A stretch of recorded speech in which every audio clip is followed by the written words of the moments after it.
院长，我活着的唯一目的就是为了报仇。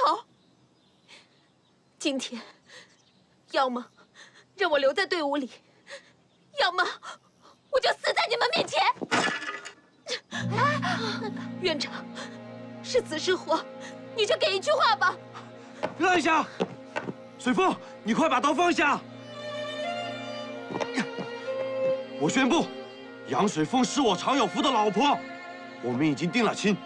等打倒了小鬼子，我们就摆酒完婚。妈，我替我们连长求个情，您就别让杨水凤走了，行吗？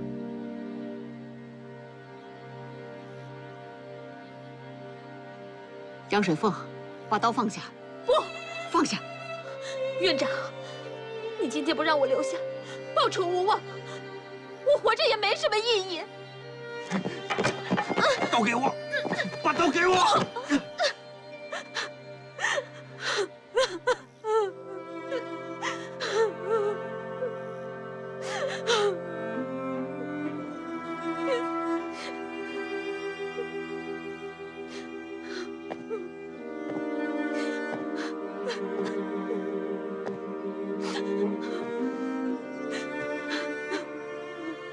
水凤，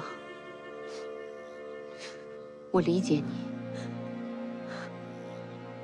我们一样都有家仇国恨，我不能剥夺你抗日复仇的权利。你留下吧。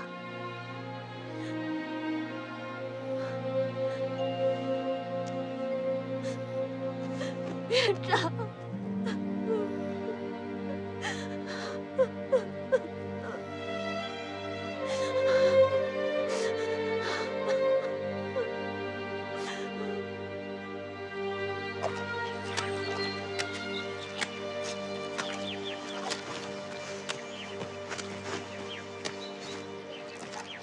儿子，啊，你现在已经是个少尉军官了，也是个带兵的人了，以后不能再由着性子来了，知道吗？妈，放心吧，怎么说，我也是经历过几次大仗的人了，不是？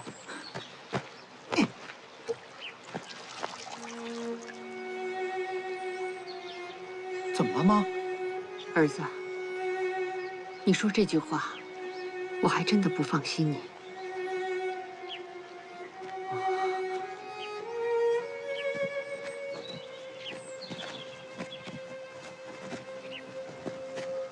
水凤，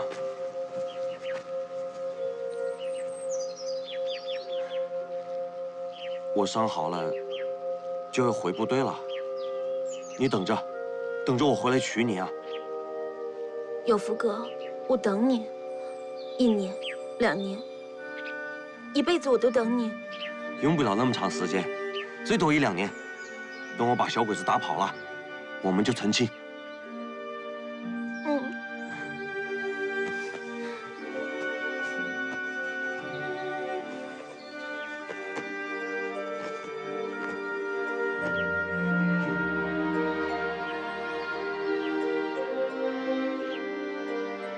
有福哥，哎，你要走了，能留样东西给我吗？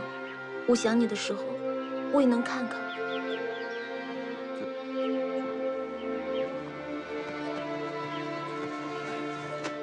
什么都没有啊！我没有，我就要这个。啊！你要这个？这个不行，这个一拿就响啊！这个。这是你立功的战利品，很有意义。那你自己注意安全。嗯。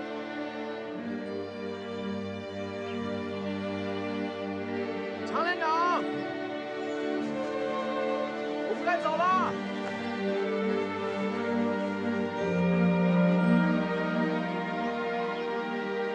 水凤，我走了。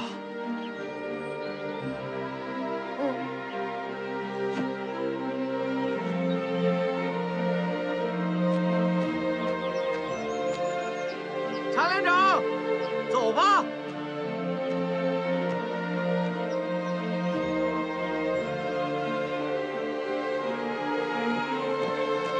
走，走，走。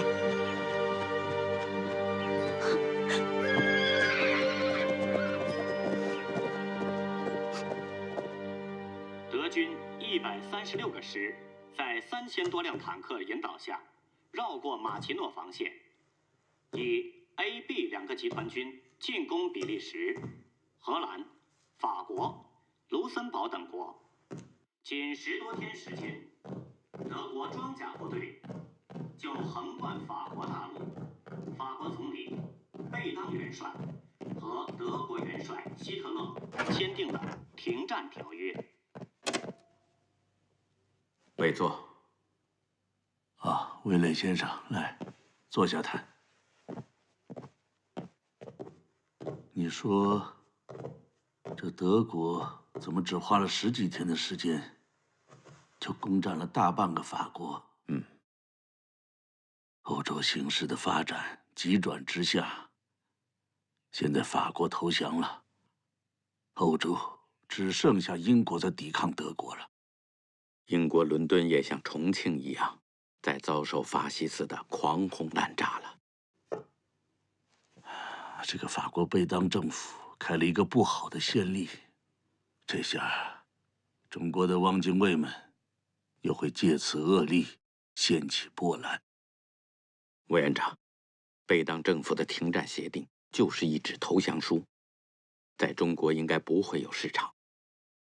原以为英法美加入中国盟国可以共同抵抗日寇，可现在这战场上的形势是这样的发展，看来我们得经历一段最为黑暗的难熬日子啊。フランスのペタン政権は中国人に対し、重慶政府が大日本帝国と条約を結ぶという道を示した。この機に我々は速やかにキリ作戦を推し進める。蒋介石に和平を締結する誠意があると思われているようだが、盧溝橋事件以来、ここ数年の戦闘で奴はますます頑固な民族主義者になってきておる。奴が送り込んできた代表団が香港で、筆記録にすら署名することを拒んだ。それが全てを物語っておる。フランスの民族的英雄ペタン元帥は第一次世界大戦にて軍隊を率いドイツに打ち勝ったが、現在投降したではないか。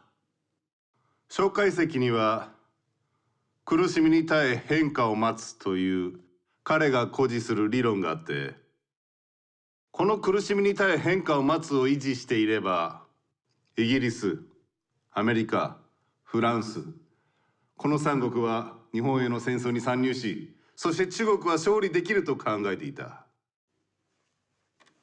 しかし今のこの世界情勢の変化の中では、この苦しみに耐え変化を待つという彼の理論はすでに崩壊しており、彼は別の道を探すことになった。それがこのフランスが唱える大日本帝国に従うべきであるという道である。ご承知の通り、王長英は平和宣言を差し上げました。その内容は大日本帝国の利益になります。平和宣言を公表すれば、必ずや強烈な反響を呼び起こすことになると思います。公表した直後、総理は彼の平和主義に賛成する講演をされたら、大日本協力政策は時代の流れになるでしょう。各位の意見に基づき、まずキリ作戦を一気に推し進める。そして王政英を祭り上げることで中国の抵抗を退ける。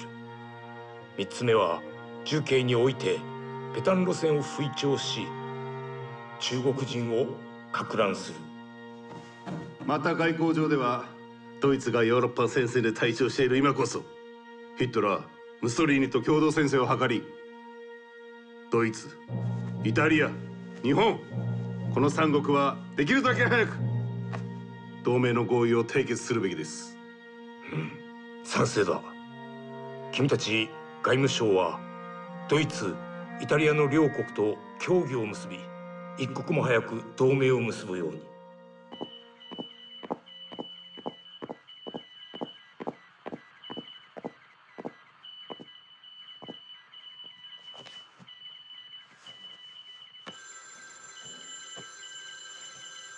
报告，进来。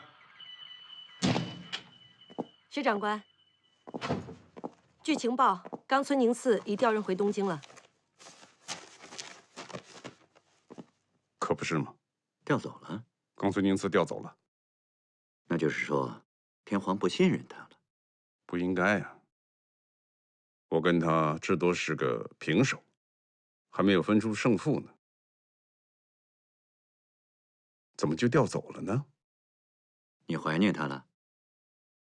对，说实话，遇上这么个对手，刚刚熟悉他就被调走了，我这心里空落落的。新任司令官是谁？原部和一郎，原部在日军中以勇将著称。这人我知道，挺能打仗的。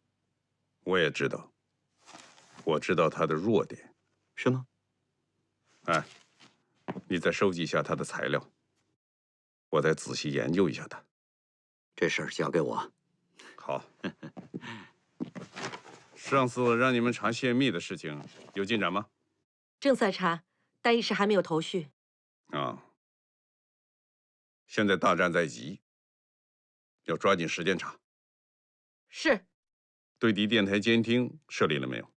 设立了，已经开始工作了。监听的范围是多大？500公里。500公里？是，这是一台美国进口的最大功率的监听设施。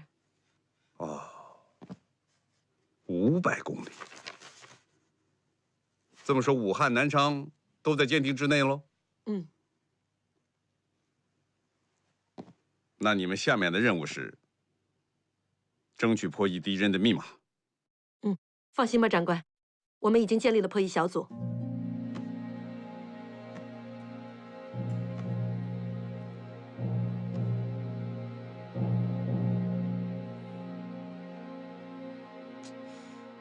你说日本人把汪主席招去，会有什么大动作？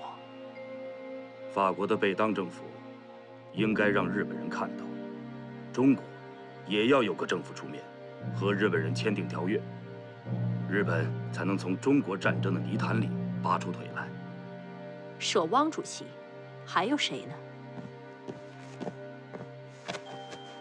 好消息，好消息啊！什么好消息？日本人已经同意了发表我的和平宣言，近卫首相也配合我的宣言发表讲话。那我们的中央政府成立在即了。总算是等到这一天了。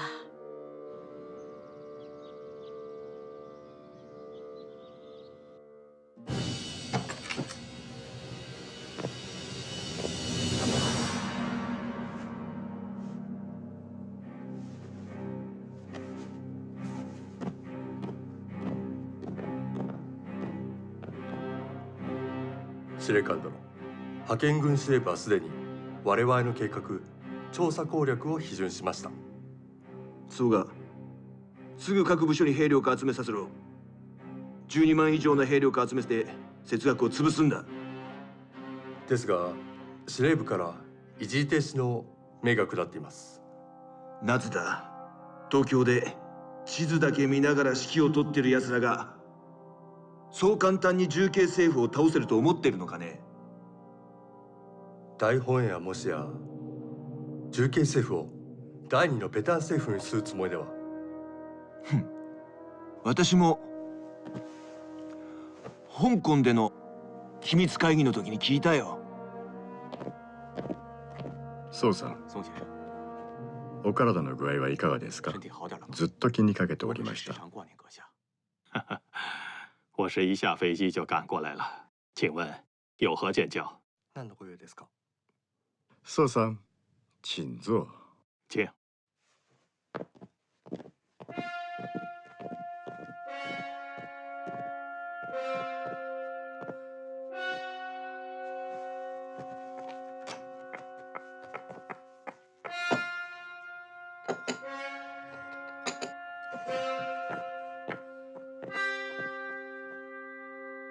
フランス元帥とドイツとの停戦条約、ご感想はいかがかな？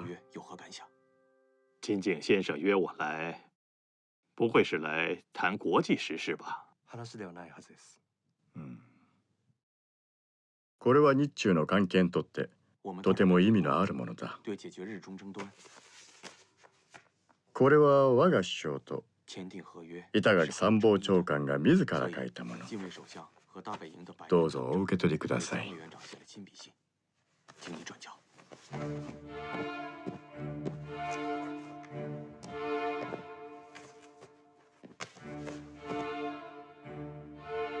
好，我会及时将这封信转交给最高当局。前回の討議ではうまくことが運び、ジャン委員長はどのような回答をされたかな？金井先生，中日两国间的秘密谈判，不应该只有你我二人商谈吧？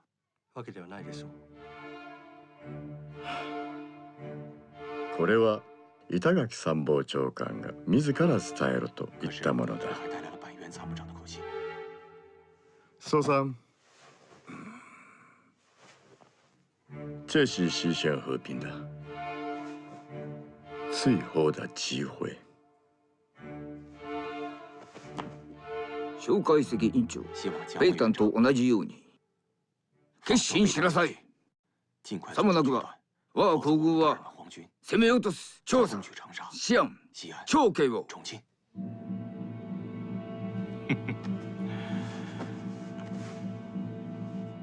如果日本人在战场上能够轻易的取得，我们还要回到这个谈判桌上谈吗？我が皇軍を馬鹿にするな！不是吗？77事变之时，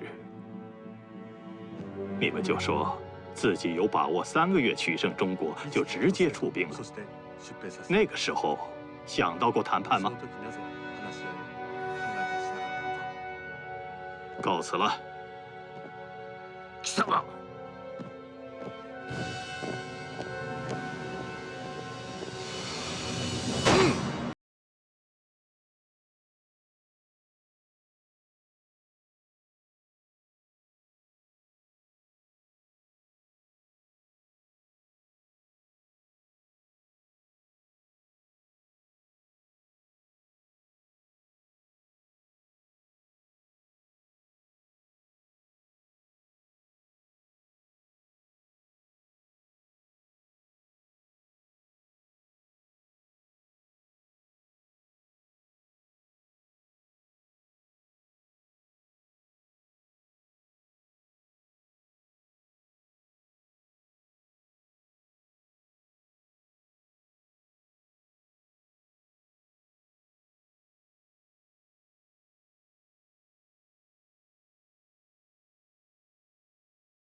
请讲。 Bitte sprechen Sie. Frankreich und Deutschland unterzeichneten den Waffenstillstand und haben damit ein Exempel für den Weltfrieden statuiert.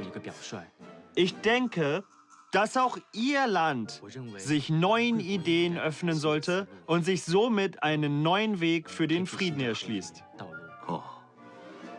你是不是在跟我推销贝当路线？ Marshal Pétain ist bemerkenswert. Mit nur einem Federstrich sicherte er die Unabhängigkeit und territoriale Integrität Frankreichs. 你的意思，我可不可以理解为，你希望我们中华民国效仿法国？ Wieso nicht? Oder wollen Sie, dass in der Luft japanische Flugzeuge herumfliegen? Schauen Sie sich doch Chongqing an. Die halbe Stadt liegt in Trümmern.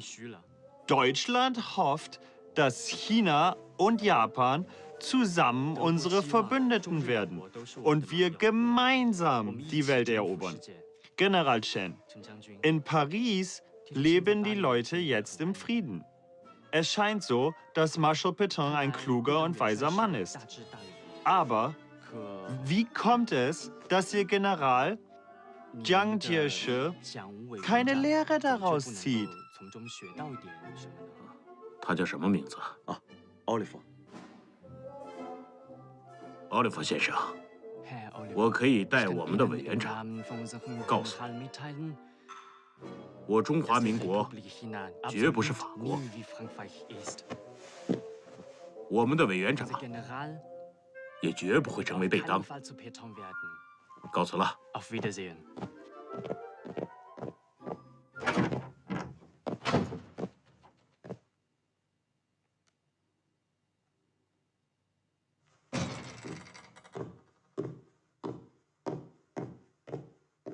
哎呀，柏林兄，哎，怎么了？别动，烦着呢。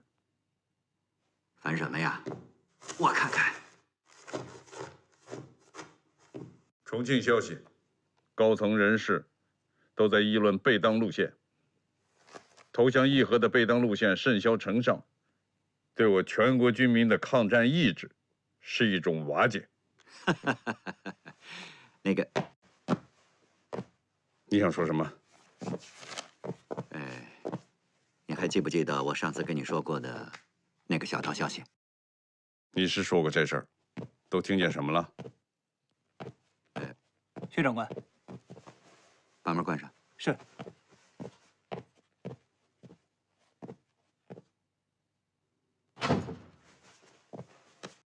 我听说，重庆方面在香港正在和日本人秘密和谈。不可能！你看，我前线将士和日本人流血拼命，鬼座怎么可能和日本人暗通款曲啊？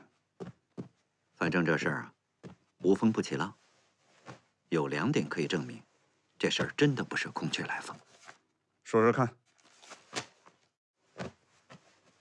第一次长沙会战以后，按我的估计，不出3个月，冈村宁次很可能发动第2次。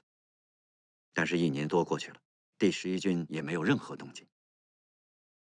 第二，汪精卫早已经投身日寇，想在上海建立一个新政府。日本人也一直扬言要维持这个汪伪新政府。可是那么长时间过去了，也没见汪精卫粉墨登场啊。你是说，这1年多的休战，是日寇在使外交手段？对。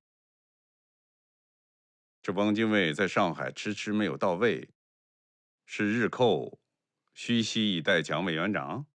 哎，这可是你说的，我可不敢这么说。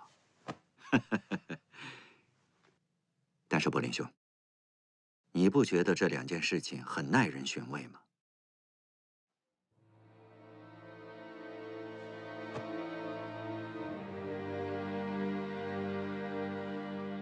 给我接重庆电话。你要干什么？我要当面向委员长求证。哎呀，如果这是真的，我马上挂冠。我前方将士流血卖命，他后方却跟日本人勾勾搭搭，这不是拿着我前方将士当猴耍吗？这样的军人，不当也罢。接电话。我不接。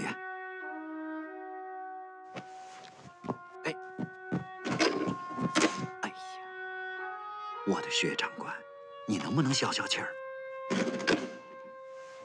太冒失。第一啊，这是一个没有任何证据的小道消息。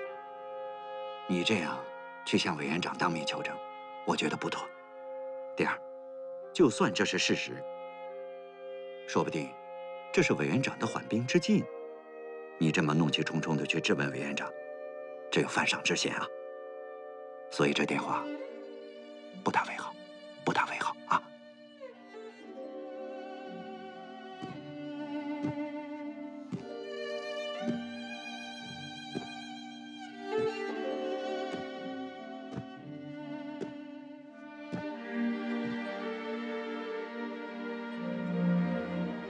只有杀敌的军人，没有屈膝的将军。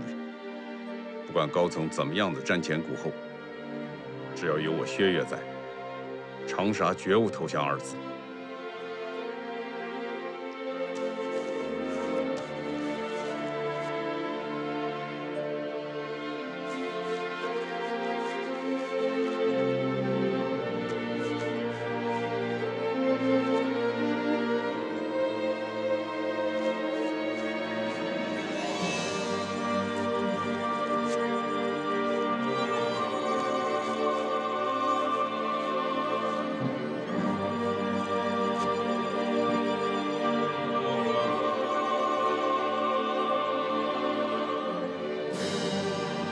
我知道你们第10军没有一个孬种，我们整个第9战区也没有一个孬种，全体都要还我河山！还我河山！驱逐日寇！驱逐日寇！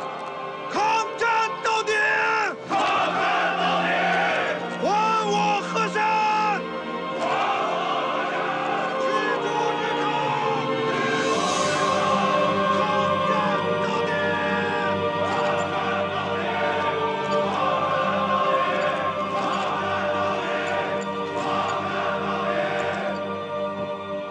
第9战区各军集体宣誓，还我河山，驱逐日寇。好，我领真是深慰我心呐。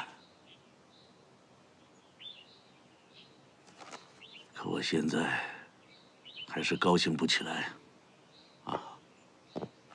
魏佐，英国对滇缅公路禁运3个月。这对我国民政府中那些意志薄弱者而言，竟成了压倒骆驼的最后一根稻草，纷纷跑来向我进言，让我效仿法国贝当元帅与日本苟合，几乎都成了汪精卫的应声虫啊！他们跟汪精卫还是有区别的，其实他们只不过是被战争的残酷吓倒了。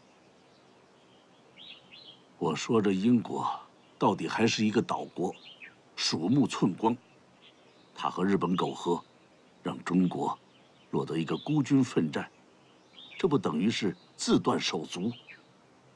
我看他丘吉尔迟早会为此付出代价。魏佐，我们不会孤立的。人强不如自强。这英国真让人痛心。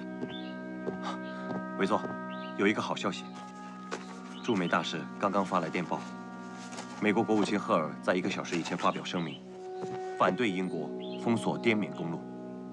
这可真是个好消息，真是个好消息。未来，你说的对，我们并不孤立。美国人现在和我们站在一起了。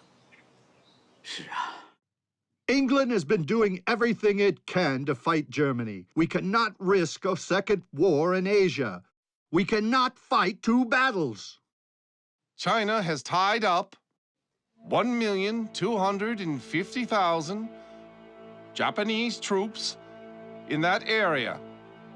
This is of enormous significance because it prevents the Japanese from pursuing their policy of attacking British and American troops in that area.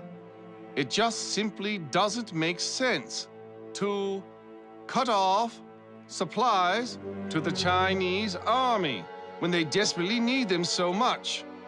Mr. President, England is like a clay ship floating on a river. If we cannot save ourselves, how can we save others? Prime Minister, Britain is one of the major world powers, must not focus only on the continent of Europe. This status of war, it's Armageddon. The outcome will transform the whole of this world. So you must strongly support the Chinese government. And help them to continue to resist the Japanese aggressors. It would be a disaster if the Chinese government were to yield. A huge disaster. So the United States must publicly protest against the British blacklisting and blockade of the Burma Road.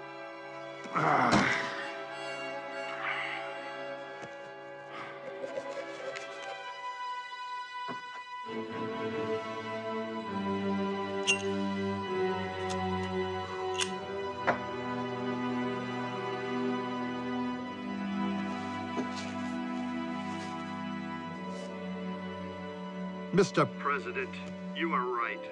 We must support China.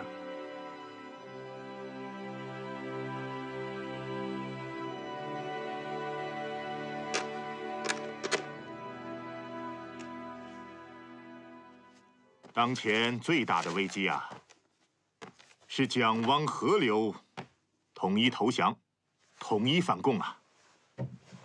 这份备忘录呢，就详细讨论了共同反共啊。恩来从重庆来电反映啊，法国的投降，贝当傀儡政府的成立，开了一个极其恶劣的先例。国民党内的投降派已经打出了贝当路线的旗号。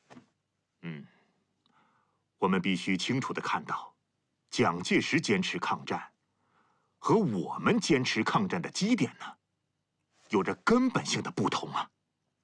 我们的基点呢，是全民抗战，发动民众，立足点放在中国自己力量的强大上；而蒋介石的基点呢，是等待国际形势突变，英美参加对日作战上。他有一个苦撑待变的理论。现在国际形势发展呐，反而向着和蒋介石希望相反的方向发展。尤其是英国妥协日本，封锁滇缅公路，这必将使蒋介石有严重的挫败感。不过，在这份备忘录上，重庆代表并没有签字，这说明蒋介石还下不了投降的决心呐。我们当前的首要任务是，要遏制险恶的妥协和投降与分裂的逆流啊！我们要拉蒋介石一把呀！啊！为了扭转当前弥漫全国的失败情绪，八路军呢，要主动出击，打几个辉煌的大仗，以鼓舞和激励全国军民的抗战信心呐。我同意。但是啊，我们要量力而行啊，要以游击战为主。这可是一场从政治上发动的进攻，一定要搞得破釜沉舟、惊天动地。对，凡是涉及到有政治影响的关键之战啊，我们可不能有小家子气呀。对。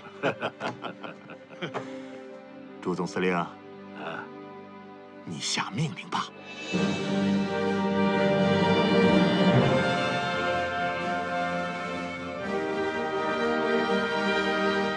自1940年8月20日开始，八路军及105个团、20余万人的兵力，在华北、华东地区和日寇进行了大小1824次战斗。历时4个半月的百团大战的胜利，使全国军民大受鼓舞，挫败了投降逆流，在国内国际上产生了深远的影响。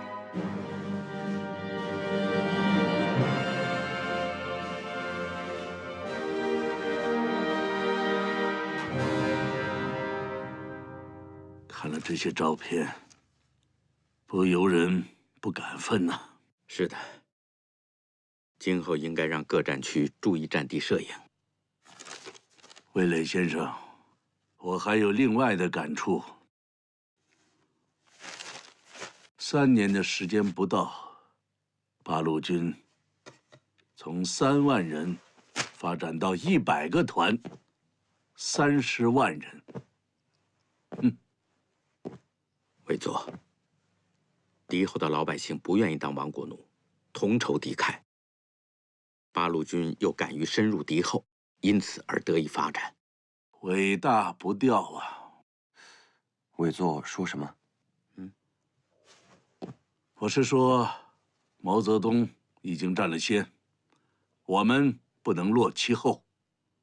命令各战区以第18集团军在正太、同蒲、平汉各路游击之破坏行动为法则，加强敌后游击战斗，积极打击正面敌人。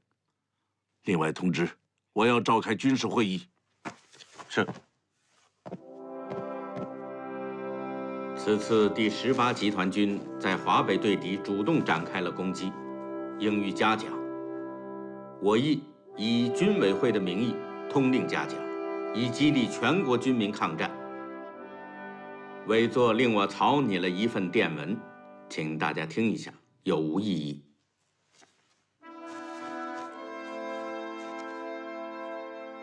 贵部窥此良机，断然出击，于敌甚大打击，特电嘉奖。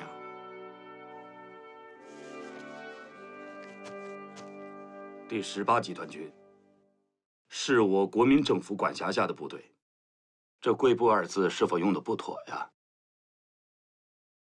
国共联合抗日，这是政治现状。好了，不用再在电文上咬文嚼字了，就这么定了。倒是二位刚才提出的异议，值得我们大家深思一下。当前中国抗战的力量有2股政治实力，一当然是我国民党，二便是共产党。那么在共产党这次组织的百团大战中，诸位还看到了一些什么呢？其实，中共的意图很明显，就是用枪声向全世界宣告，他们是不会投降的，会坚持抗战到底。慈禧说的是一针见血啊！其实，共产党这次组织的百团大战，还间接地告诉了我们，一旦政府议和，他们就会独立地举起抗日到底的大旗。那么，全国的百姓就会和他们站在一起。委座，我们自己应该审时度势，为了民族的最高利益，做出自己的决断，不必顾及中共的态度。如果再轻言议和，这是军事上、政治上双重自杀呀。因此，我们只有一种选择，那就是坚持抗战到底。我们一旦议和，在政治上就等于是主动地交出了领导权和发言权，那么在军事上也会分崩离析。例如像卫立煌、薛岳，他们会坚持抗战，会和共产党绑在一起。我不希望再在重庆听到北当路线的议论了。于农，到，在我党内，在我政府内，再望有议论北当路线者，杀无赦。是。你看看人家写的。是啊。来，咱们好好参考一下。对，你看写的真好。这个标题。对，我们以后写特别振文章奋人心。是啊。同志们，主任，冯主任，百团大战的胜利，高不高兴啊？高兴！我怎么没有听到有人唱歌啊？啊！主任，我们正准备发一个号外，把这次百团大战的胜利好好庆祝一下。是应该好好宣传宣传啊！这次百团大捷啊，不但打出了中国人民抗日的信心，也叫那些整天喊着走贝当路线的人从此销声匿迹了。当然，最重要的是叫全世界的人民都知道，在中国，不但有国民党，还有一个坚持抗战到底的中国共产党。对，现在日本鬼子不得不对中国战场有个重新的认识。他们想，政治诱降重庆政府的阴谋已经正式宣告破产了。主任，你说的太好了，我一会儿一定把这个写在号外里去。好好写。主任，收到一份电报啊，你去吧。是。你们忙。